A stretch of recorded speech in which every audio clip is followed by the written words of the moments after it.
சீஷன் என்பவன் குருவை போலவே, சீஷன் என்பவன் குருவை போலவே தனக்காய் வாழாமல் தன்னையும் தருவானே, தனக்காய் வாழாமல் தன்னையும் தருவானே. பரலோக சிந்தை கொண்டு உமக்காய் பணி செய்வே நான் அனுதீனமும். பரலோக சிந்தை கொண்டு உமக்காய் பணி செய்வே நான் அனுதீனமும்.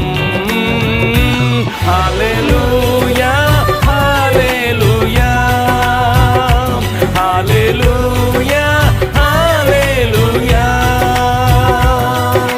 இயேசு தாங்குவார், அவரே சுமப்பார் ஒரு